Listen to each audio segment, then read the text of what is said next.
Bonjour Facebook, bonjour Instagram, je suis contente de vous retrouver donc pour une fois un samedi pour un live. Un live qui était complètement improvisé parce qu'il y a jusqu'hier encore j'étais même pas sûre de le faire. Tout ça parce que j'ai eu des très belles fleurs cette semaine et que j'ai eu envie de faire quelque chose un petit peu différent avec vous. Donc aujourd'hui on n'est pas devant mon cabanon, on est vraiment dans le jardin. Donc ce qui veut dire que des fois on entendra du monde passer sur la route à côté, des fois on va entendre les petits oiseaux, peut-être voir un chien, un chat. On va dire que ça fera partie du bonus suivant ce qui se présente aujourd'hui. Donc l'arrangement que je voulais partager avec vous aujourd'hui, donc c'était une composition dans une coupe un petit peu style Médicis, style pierre, style que vous voulez coupe sur pied. Un travail sans mousse florale parce que c'est vraiment quelque chose qui me tient à cœur et encore plus aujourd'hui parce que j'ai vraiment une prise de conscience sur tout ce qui sera l'après-Covid et le travail sans mousse accentué en fait vraiment partie. Et donc pour réaliser cette composition, donc je vais utiliser donc un petit coussin au lit chapelle qu'on peut tout à fait remplacer par du grillage, mais vu que je les ai et que j'aime bien les travailler, autant le mettre en œuvre aujourd'hui. Donc ma coupe sur pied, c'est une coupe que j'ai trouvée vraiment complètement par hasard un jour en allant acheter des croquettes pour mes chats que j'ai trouvé chez Botanique et j'ai vraiment eu un petit coup de cœur sur ces coupettes. Donc j'ai vraiment pris en fait tout ce qu'ils avaient en stock pour ma petite collection. Et donc je vais venir fixer donc mon petit pilot au lit chapelle dessus. Donc comme vous voyez là, le pilot bouge un petit peu, donc je vais devoir le scotcher. Et pour ça donc je vais utiliser donc un scotch armé transparent. Il faut juste que je trouve l'entame, la partie la plus sympathique du scotch.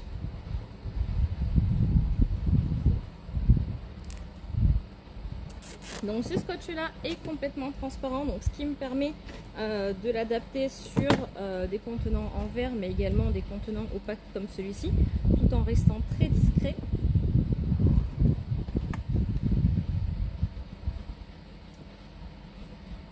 Voilà, je vais le scotcher en croix pour que ce soit un petit peu plus sûr au niveau de la fixation.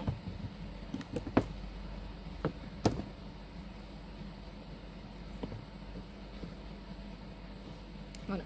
Pour faire ma composition, donc comme vous le voyez, je l'ai disposé sur un plateau tournant. Donc clairement, ce plateau, c'est un plateau de cake designer. Alors j'ai choisi ce type de plateau tournant parce que justement, comme les plateaux de cake designer supportent un certain poids de plusieurs dizaines de kilos, j'ai choisi ce plateau-là.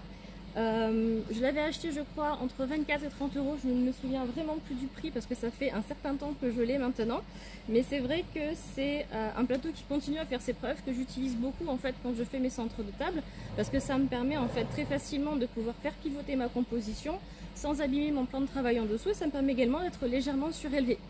Je ne suis pas très grande, donc généralement je travaille sur des tables de travail standards qui sont dans les 80 cm de hauteur. Mais le fait d'avoir ici ces petits 10-12 cm supplémentaires, ça me permet d'être vraiment à la bonne hauteur tout en ayant à la fois la vision du dessus qui est importante et également la vision sur le côté qui me permet de vérifier que ma composition est bien équilibrée au niveau des détails. Donc la première étape c'était donc de venir fixer ici mon support sur ma coupe. La seconde ça va être simplement de venir remplir mon contenant.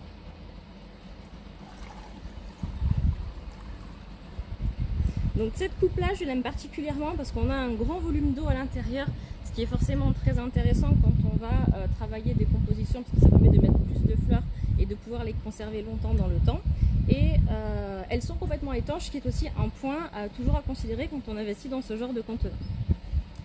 Au niveau des fleurs, je suis particulièrement gâtée cette semaine et c'est pour ça que je voulais faire ce live parce que j'ai eu de la très belle fleur directement depuis mon producteur de hier. Et j'étais pas sûre que d'ici lundi tout serait aussi beau qu'aujourd'hui. Donc j'ai quelques delphiniums, delphinium rose, delphinium bleu. J'en ai quelques-uns qui sont tout en bouton, qui sont très verts, qui vont apporter beaucoup de texture. Donc ça ce sera un élément de mes compositions. J'ai également des pivoines, mais alors d'une qualité exceptionnelle. Je ne sais pas si vous voyez la taille par rapport à ma tête. Alors déjà que je n'ai pas forcément une grosse tête, mais la pivoine est vraiment énorme. Elle fait facilement les 20 cm de diamètre. Cette pivoine, c'est la commande performance. Donc elle est très rouge foncé au départ, elle s'ouvre énormément. Et quand elle s'épanouit, donc elle prend cette couleur un petit peu roselin, un petit peu café au lait. Et je trouve qu'elle a beaucoup de détails au niveau des couleurs, au niveau de la texture. Je vais vous la rapprocher vraiment juste pour le plaisir, mais elle est vraiment magnifique. Et je suis vraiment contente de les avoir. Celles-ci, elles ont 8 jours, 9 jours. Elles ont 9 jours parce qu'elles sont de la semaine dernière. J'en ai profité toute la semaine dans mon atelier. Elles étaient vraiment épanouies. Et là, regardez, elles sont encore vraiment costauds. Elles perdent pas leurs pétales. Donc du coup, pour les travailler dans ma composition aujourd'hui, ça va être très intéressant. Et du coup, je vous dirai également, une fois qu'elles sont épanouies, combien de temps elles durent. Mais en tout cas, j'aime beaucoup ce dégradé de couleurs. Et on n'a pas l'odeur un peu désagréable qu'on peut avoir des fois sur des pivoines épanouies. Celle-ci n'a pas d'odeur. Et je la trouve vraiment super. Donc l'une des pivoines que je vais travailler aujourd'hui. J'ai également de mon producteur du lilas. Alors si vous avez suivi un petit peu mes stories, mes posts Facebook, vous savez que j'adore le lilas, que j'étais en manque de lilas. Je sais où trouver du lilas en sauvage, un peu loin, trop loin pour une autorisation de sortie. Et quand mon producteur m'a dit qu'il avait du lilas, j'ai pas résisté, donc j'avais du lilas blanc, du lilas violet. Le violet est vraiment mon préféré et je pense qu'il va bien aller avec les autres couleurs. Donc voilà mon petit bouquet de lilas qui vient directement de hier et c'est vraiment un pur régal. Hop là. Ensuite, j'ai des élébores.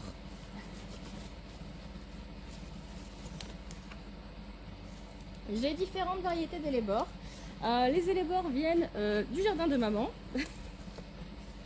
Donc on a des toutes petites élébores comme ceci en clochette, donc elles sont déjà en graines, mais moi je trouve ça très intéressant, ça a beaucoup de texture et surtout elles ont vraiment un mouvement qui est très intéressant. Et j'ai également celles-ci qui sont un petit peu plus grosses, qui sont également en graines, avec ces couleurs un petit peu café au lait, un petit peu pastel, qui vont bien se marier avec les différentes fleurs que j'ai sélectionnées. Et j'étais vraiment contente de les trouver ce matin et je les trouve très belles. Les bords du jardin, si c'est pas de la chance ça. Ensuite j'ai un petit peu d'eucalyptus. Alors quand je dis un petit peu, c'est vraiment une tige d'eucalyptus. Là encore c'est le petit eucalyptus, vraiment tout petit. Les feuilles sont vraiment toutes petites, mais je pense qu'en texture ça peut être très intéressant. L'eucalyptus, toujours pareil, hein, le jardin de maman qui est un jardin très intéressant. Et petit eucalyptus, voilà, du cinérea à toutes petites fleurs. Je me demande même si c'est pas du guni comme il est tout petit. Mais voilà, petit eucalyptus qui va apporter un petit peu de mouvement, un petit peu de texture. J'ai également du tilleul que j'aime beaucoup pour sa couleur vert tendre. On a les petites fleurs ici qui sont en bourgeon, donc qui vont ramener un petit peu de détail également. Donc là c'est le recto, là c'est le verso. Les deux couleurs sont très intéressantes. Je pense que je vais plutôt moi utiliser ce côté là pastel qui m'intéresse plus pour ma composition. Mais voilà un joli feuillage qu'on peut aussi utiliser. Et enfin, je vous bassine avec depuis le début du confinement. Mon dernier végétal sera, si j'arrive à le récupérer, du rosier de Banks. Alors, le rosier de Banks, vous l'avez vu donc en fleurs sur mes différents lives avec les suspensions, avec le bouquet de la mariée. Là, sur celui-ci, il reste quelques fleurs, mais c'est surtout la liane qui m'intéresse, d'avoir le feuillage. Donc, c'est vraiment en fait cette partie-là du rosier que je vais utiliser. Il sent encore très bon. Le peu de fleurs qui reste est encore très parfumé. Mais cette fois-ci, c'est vraiment pour le feuillage que je l'ai pris et pas pour les fleurs. Parce que pour les fleurs, j'estime que j'ai déjà suffisamment à côté de moi.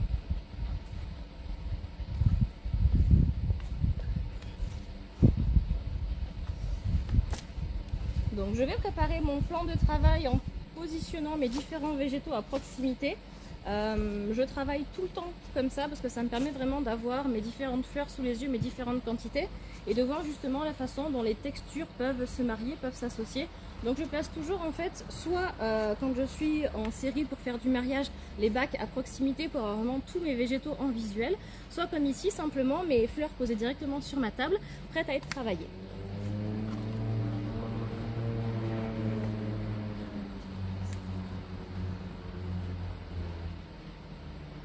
C'est majestueux.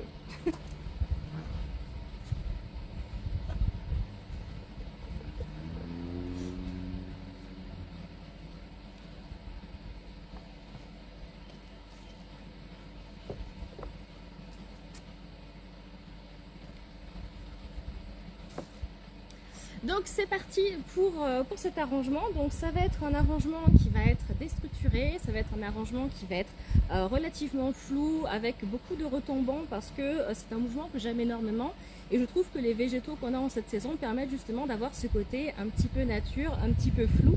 Et donc je vais travailler voilà, ce mouvement un petit peu retombant et je vais chercher en fait à créer un S dans ma composition parce que c'est également un mouvement que j'aime beaucoup apporter dans les centres de table un petit peu allongés.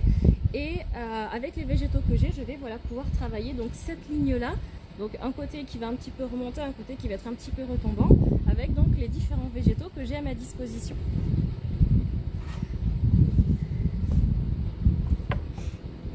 Au niveau du travail, vous l'avez peut-être vu sur d'autres lives, je ne sais pas si je me souviens plus si je vous en ai déjà parlé, donc moi j'aime beaucoup travailler avec mes ciseaux japonais.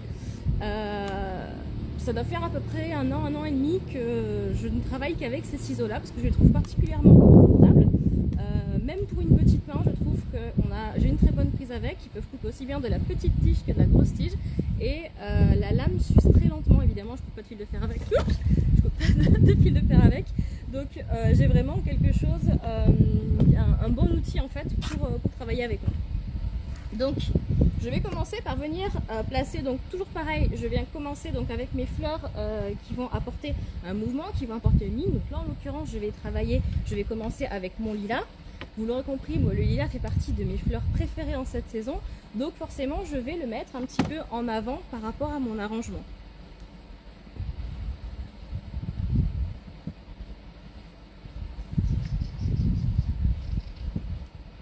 Donc comme on a pu le voir en fait dans différents lives, que ce soit le bouquet de mariée ou différentes installations, je regarde toujours le mouvement, l'orientation de ma tige, le mouvement de ma fleur pour essayer vraiment de les placer de façon optimisée et d'être sûr en fait qu'ils soient vraiment mis en valeur et qu'ils puissent vraiment s'exprimer les uns par rapport aux autres. Voilà, là j'ai cette toute petite ramification ici avec quelques petites feuilles de lilas avec un vert tendre qui est vraiment adorable que je vais essayer de garder ici pour vraiment apporter un petit peu de fraîcheur et de cohérence aussi par rapport aux végétaux.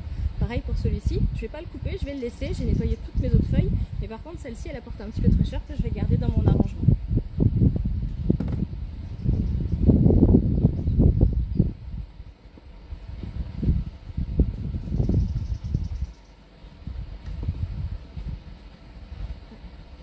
Au niveau de mes fleurs, je vais travailler par masse. Je ne vais pas répartir mon lilas un petit peu de partout parce que j'aime bien avoir un travail asymétrique et par rapport aux végétaux que j'ai, notamment donc les prochains que je vais travailler, ça va être les delphiniums. Le fait de travailler par masse, ça va leur donner de la force et ça va également me permettre de jouer justement sur cette ligne en S que je vais rechercher.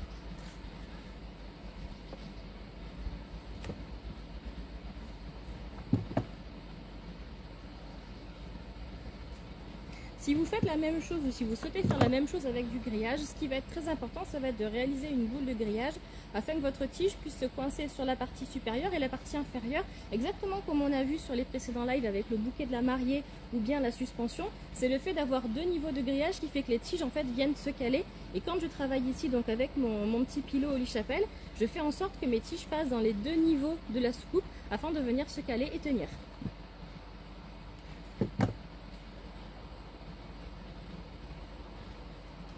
Je vous l'ai pas redit, mais si vous avez des questions, surtout n'hésitez pas. J'essaie de garder un œil sur ce qui se passe à l'écran pour ne louper aucune question. N'hésitez pas. Voilà, n'importe quelle question, quelle qu'elle soit, je ferai en sorte d'y répondre. Et si j'oublie une question, reposez-la derrière. Comme ça, au moins, je suis sûre que vous avez plus de chances de l'avoir.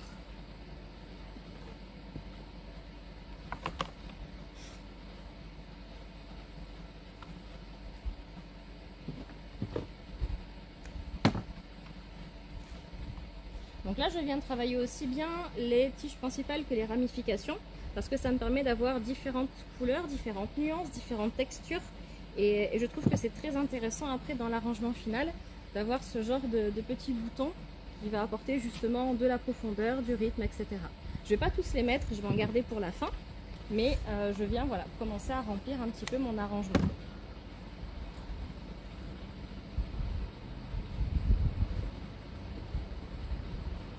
Cette composition, même si c'est une composition globalement en S avec deux faces principales, elle a quand même de la profondeur. C'est pas une composition qui est plate. Donc c'est vraiment important de venir travailler également sur les différentes profondeurs pour apporter du volume.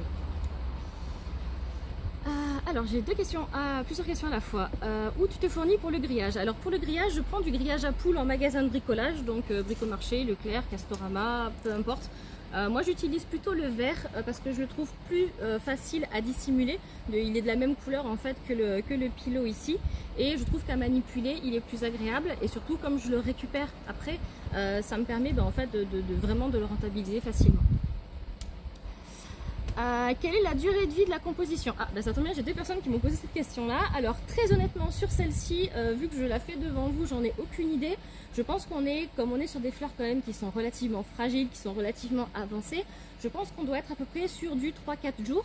Mais si vous faites cette composition avec de la pivoine fermée, avec du delphinium très fermé, avec pourquoi pas de la rose, avec de l'œillet, c'est une composition que vous pouvez garder comme une composition classique.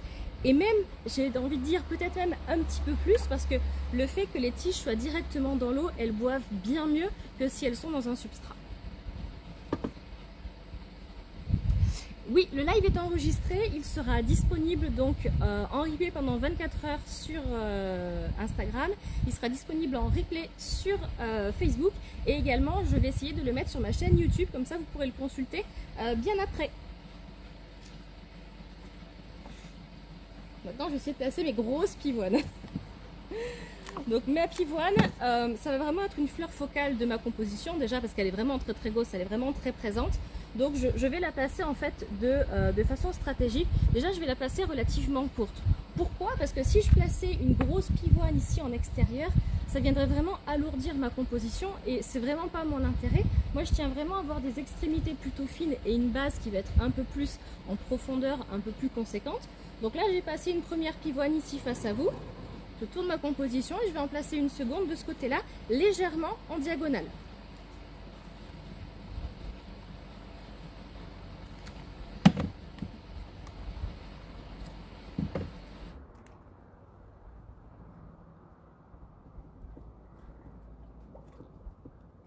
Donc, pour répondre à une question, quel est le diamètre de la coupe? Cette coupe-là fait 10 cm de diamètre. Je suis vraiment sur une toute petite coupe. J'utilise des fois des coupes plus grandes, mais généralement elles sont pour des compositions qui sont un peu plus conséquentes. Mais pour un centre de table, généralement je suis entre 10 et 12 cm. Et après c'est vraiment le travail de longueur de tige qui permet d'avoir de l'ampleur et qui permet d'avoir une grande taille derrière.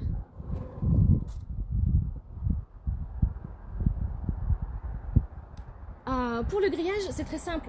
J'ai une question qui est comment est-ce que je fais pour adapter le grillage en fait à mon contenant? C'est très simple. Le grillage, c'est quand même un matériau qui est relativement souple. Donc je forme une boule que je referme, et ensuite je viens le rentrer un petit peu en profondeur dans mon contenant pour adapter la forme. Et après je viens le scotcher exactement de la même façon que j'ai fait ici avec ma soucoupe. Donc le grillage, c'est vraiment le matériau que vous pouvez utiliser parce qu'on le trouve de partout, parce que c'est vraiment quelque chose de facile à mettre en œuvre et qui vous permet en fait de s'adapter vraiment à n'importe quel contenant.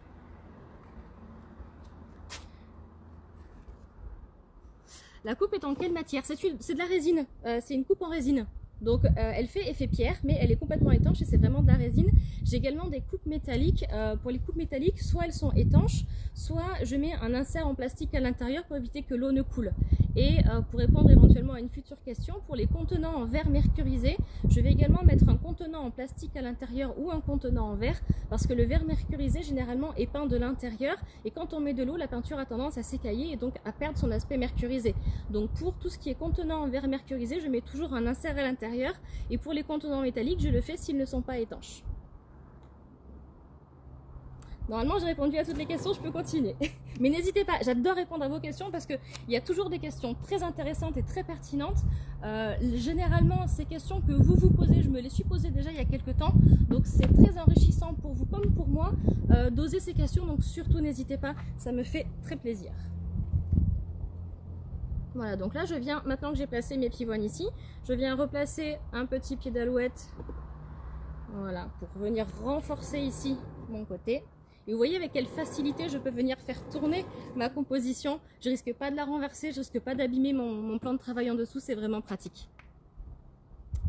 Cette pivoine là, donc sur Facebook on me demande la variété de la pivoine, c'est la commande performance. Et elle est exceptionnelle. Je ne sais pas si on la trouve chez tous les grossistes, chez tous les producteurs. J'avoue que c'est la première fois que je la vois, la première fois que je l'ai entre les mains. mais je pense que ce ne sera pas la dernière parce que je la trouve tellement magique, tellement intéressante au niveau des couleurs que j'espère bien pouvoir la retravailler dès que possible. C'est une pivoine qu'on trouve au début de la saison des pivoines parce que là donc on est fin avril, c'est pas une pivoine qui arrive aussi tard que la Sarah Bernard, donc à privilégier plutôt au printemps plutôt qu'en début d'été. Où est-ce qu'on peut trouver un ciseau japonais? Alors on peut les trouver sur différents sites, donc évidemment on peut les trouver sur Amazon. Peut-être pas en ce moment parce que je ne suis pas sûre que ce soit considéré comme première nécessité, donc facile à trouver. Par contre, on peut les trouver chez des fournisseurs de matériaux qui sont ouverts aussi bien en particulier qu'aux professionnels. Et le nom précis pour rechercher en fait c'est le Sakagen. Je le mettrai dans les commentaires. Je ne sais pas si vous le voyez ici. Voilà, Sakagen, c'est le nom du ciseau avec peut-être ce mot-clé. En fait, vous pouvez le retrouver plus facilement pour éventuellement l'acheter après. Il vaut en général entre on va dire entre 25 et 40 euros suivant les vendeurs, mais c'est un ciseau qui peut durer très très longtemps et certains, comme avait ma paire de ciseaux qui n'est jamais revenue de Dubaï, avaient une petite encoche ici pour couper les fils de fer. Là voilà, ça dépend après du modèle et du vendeur.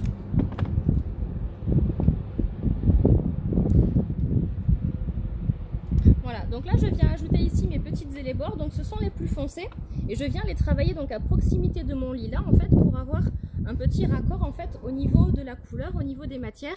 Comme on est sur une élébore qui est foncée, elle vient bien se marier avec le lilas et faire la jonction avec le reste de mes fleurs. Voilà, là j'ai vraiment une tige qui est vraiment toute retombante et qui va me permettre de venir accentuer cette forme de S que je recherche en fait depuis le départ.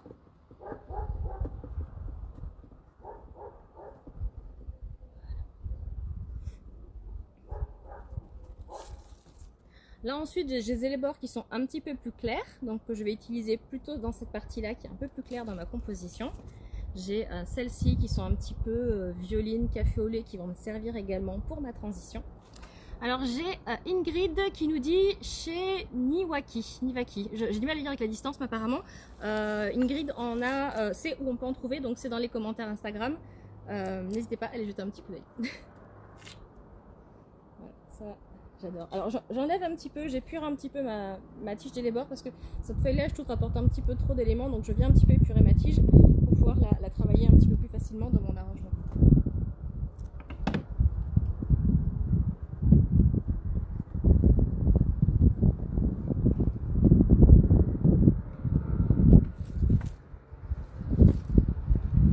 Pareil là aussi, hop, je viens un petit peu enlever mes feuilles qui me permet de un peu plus mettre en avant ma fleur.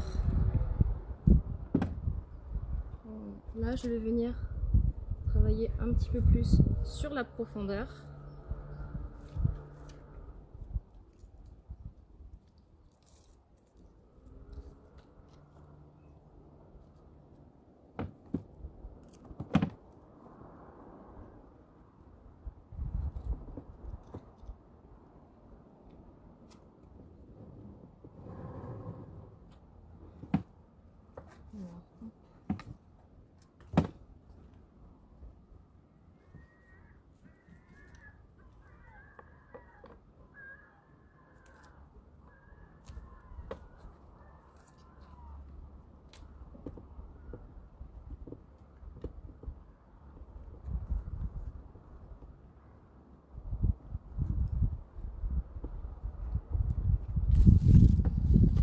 Alors mon petit eucalyptus,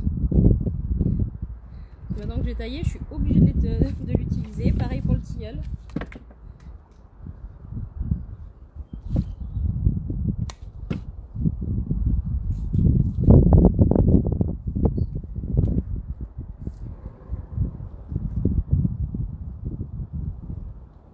Donc quand je viens serrer mes tiges, voilà, je peux venir délicatement soulever certains pétales pour venir voilà, placer mes tiges sans abîmer les autres fleurs.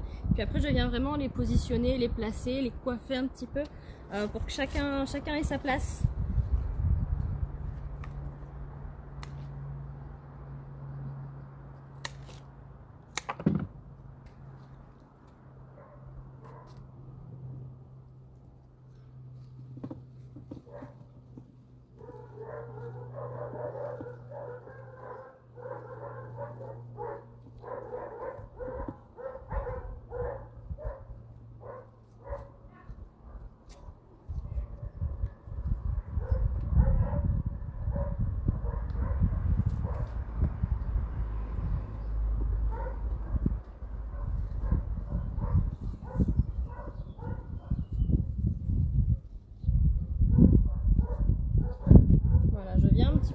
ici pour que mon tilleul accompagne un petit peu plus mon élébore.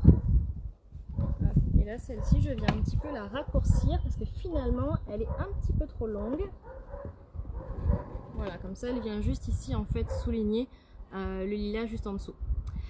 Je ne coupe jamais au couteau. Alors ça m'arrive de travailler au couteau.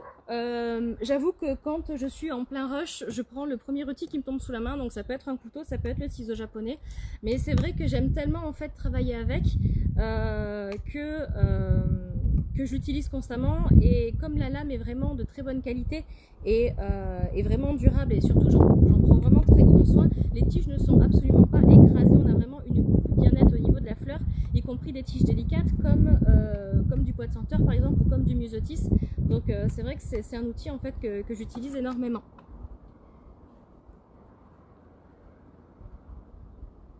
Alors je vérifie les questions. Les fleurs naturelles sont excessivement chères dans ma région. Est-il possible de je pense que c'est alors parce que de le faire avec de la mousse? Oui, bien sûr, on peut faire avec de la mousse, mais on va avoir tendance à mettre moins de fleurs avec de la mousse qu'avec un travail sans mousse. De façon assez paradoxale, le travail au grillage ou avec le support au lit chapelle comme ici est beaucoup plus facile en fait à dissimuler qu'un travail avec de la mousse. Donc on va utiliser beaucoup moins de végétaux finalement dans une composition sans mousse qu'avec une position avec de la mousse. Là, j'avoue que je suis un petit peu généreuse dans mon arrangement parce que j'ai envie de me faire plaisir tout simplement. Mais cette composition-là, je peux très bien la faire simplement avec un ou deux lilas, avec une ou deux élébores, une ou deux pieds d'alouette. Simplement, après, c'est une question de répartition. Mais généralement, on va mettre moins de végétaux dans une composition comme ceci sans mousse que dans une composition avec de la mousse. Ne serait-ce que parce qu'on n'utilise pas de feuillage de calage pour cacher la mousse. Le feuillage ici est uniquement décoratif. Après voilà, moi c'est ma façon de travailler, c'est absolument pas une règle absolue. Si vous ça vous tranquillise de travailler à la mousse ou si vous avez l'habitude ou quoi que ce soit, ne changez pas vos habitudes parce que voilà, vous avez vu une façon de faire différemment. Si c'est une méthode de travail qui vous intéresse, le travail sans mousse, j'ai envie de dire allez-y, faites-vous plaisir, mais ce n'est absolument pas une doctrine que j'essaie d'imposer, loin de là.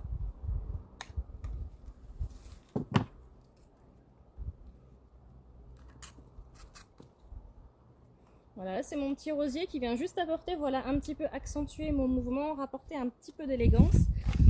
Et merci le vent de faire tourner ma composition.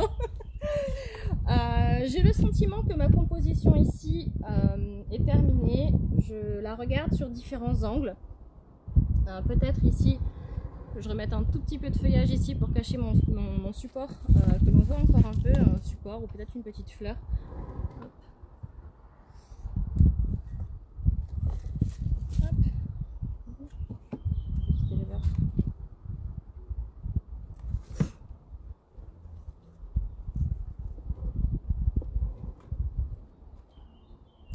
Oui, c'est plus écologique en effet de travailler sans mousse. C'est le gros intérêt de cette méthode-là.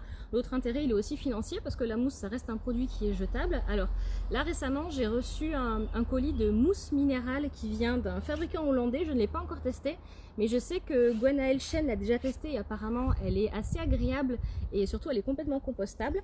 Mais c'est vrai que personnellement, je préfère maintenant travailler sans. J'ai travaillé avec pendant des années et petit à petit j'ai envie de faire évoluer mon entreprise vers quelque chose d'un petit peu plus écolo, d'un petit peu plus propre. Je fais déjà donc quelques actions classiques comme le tri des déchets, le compostage, etc. Mais voilà, j'avais cette volonté d'aller plus loin et pour moi ça passe par certaines méthodes de travail.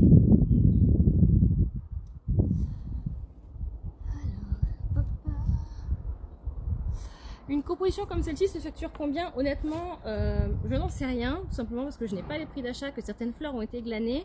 Mais par principe, une composition comme ça, pour moi, c'est minimum, et je parle bien de minimum, chacun après applique ses marges, minimum 100 € parce que c'est pas quelque chose de courant et c'est quelque chose de travaillé.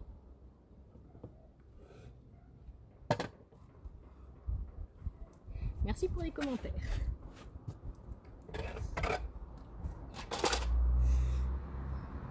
Alors j'essaie de voir quel est le meilleur angle parce que j'ai prévu une petite mise en scène finale pour cet arrangement.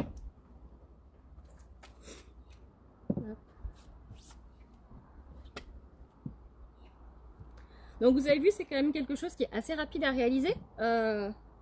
J'ai commencé à 2h30 et il est 3h, donc en une demi-heure et en papotant, donc j'ai fait cette réalisation avec vous. Donc on est quand même sur quelque chose qui est relativement rapide. Alors.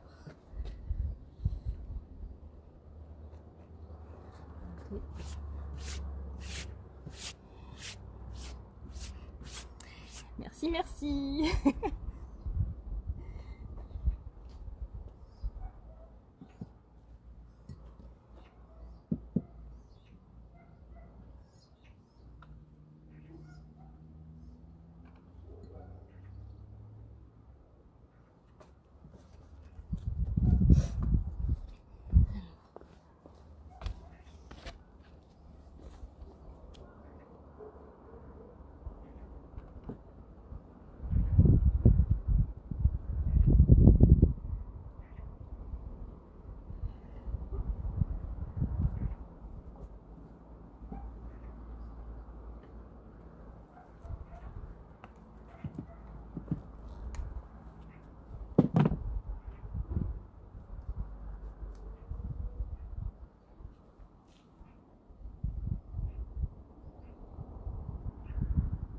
Donc à défaut d'avoir une table de mariage à décorer, je me fais une petite mise en scène ici dans le jardin.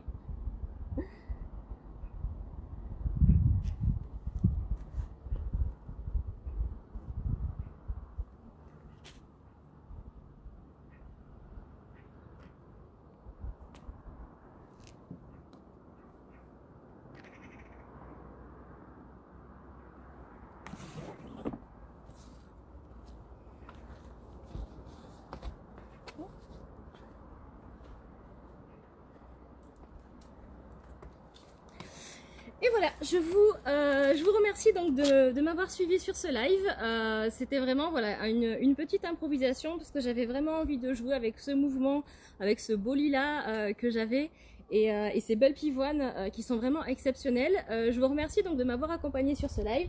Je vais regarder s'il n'y a pas des dernières questions auxquelles je pourrais répondre. Alors.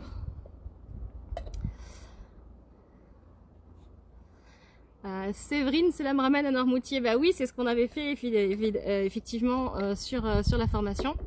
J'ai Vénus Rose qui me dit avec des compos foam free, comment font les clients pour récupérer les fleurs? Bah, tout simplement en retirant les fleurs une à une.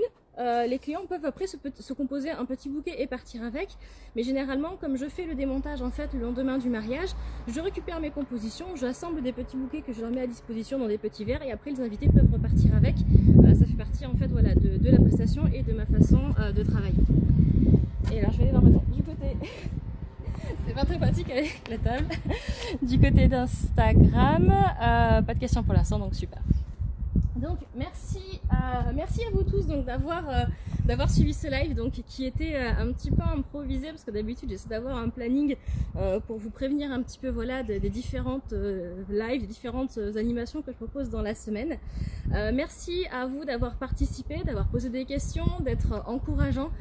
Ça me fait très plaisir donc d'avoir partagé ce moment-là avec vous et je vous souhaite donc un très bon week-end. Comme vous le voyez ici, il fait quand même plutôt beau.